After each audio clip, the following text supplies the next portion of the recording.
Terdiri dari ribuan pulau membuat Indonesia memiliki beragam destinasi yang menarik untuk dieksplor. Sebelum masuk ke videonya, silakan sentuh subscribe dan ketok loncengnya supaya tidak ketinggalan informasi unik dan menarik dari Ruang Ngoceh.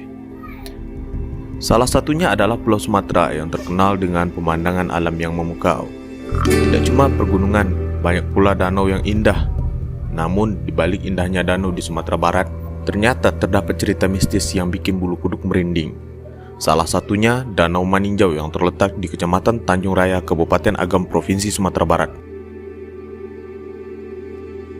Danau ini terletak sekitar 140 km sebelah utara dari Kota Padang, jarak lainnya yakni 36 km dari Kota Bukit Tinggi, 27 km dari Lubuk Basung, Kabupaten Agam.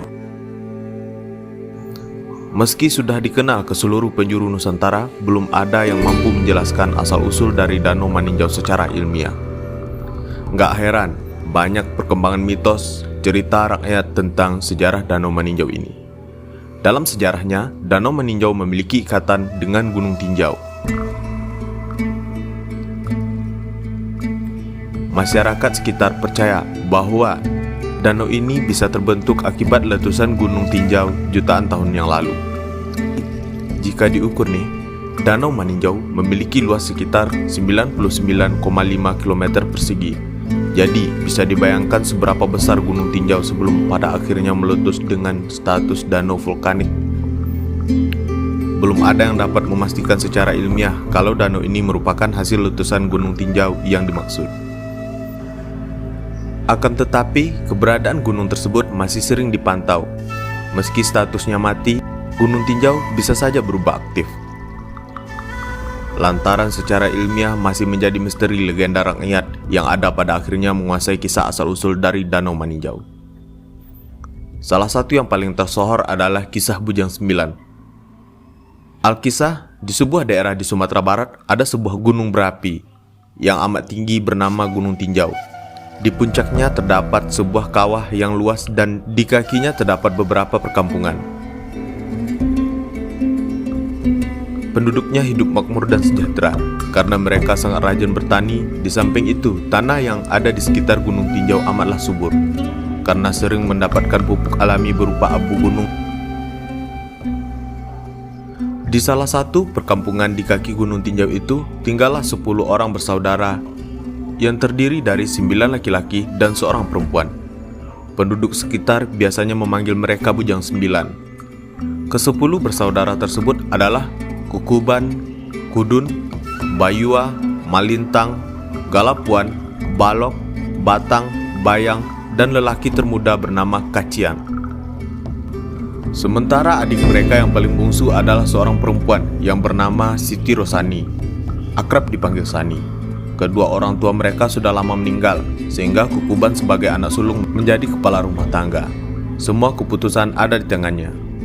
Bujang 9 punya seorang teman yang baik hati bernama Datuk Libatang. Dan ia mempunyai seorang anak laki-laki ganteng yang bernama Giran. Karena sering ketemuan, Sandi dan Giran akhirnya jatuh hati. Datuk Libatang juga tak keberatan dengan hubungan mereka. Jadi, dia ingin menikahi kedua si joli ini. Namun si Kuban gak setuju karena ia pernah dikalahkan Giran dalam pertandingan pencaksilat. Dia merasa benci kepadanya. Suatu hari, Giran dan Sani bertemu secara diam-diam karena wanita ini tak ingin membuat kakaknya tersinggung. Tapi Kukuban mengikutinya dari belakang dan menuduh mereka telah melakukan perbuatan yang tak senonoh. Para warga pun percaya dengan hasutan Kukuban, dan mereka menyeret Giran dan Sani untuk dilemparkan ke kawah panas Gunung Sitinjau. Sebelum dilemparkan ke kawah, Giran mengucapkan sumpah. Ya Allah, biarkan tubuh kami hancur jika kami bersalah. Tapi jika kami tak bersalah, ubahlah Bujang 9 menjadi ikan. Doa Giran pun dijabah. Setelah sepasang kekasih ini melompat ke dalam kawah gunung, Gunung Tinjau pun meletus dengan hebatnya dan laharnya menghancurkan apapun yang dilewatinya. Semua orang berusaha untuk menyelamatkan diri, namun naas nasib mereka.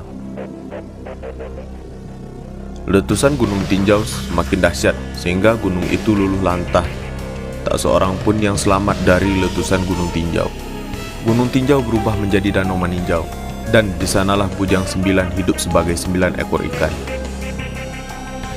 Terlepas dari legenda dan misteri ilmiah, terdapat pesan moral yang dapat dipetik dari cerita ini, yakni mengingatkan kita agar tidak menfitnah sekali orang yang kita benci, karena fitnah lebih kejam dari membunuh. Bagaimana pendapat bre-bre semua? Silakan berkomentar.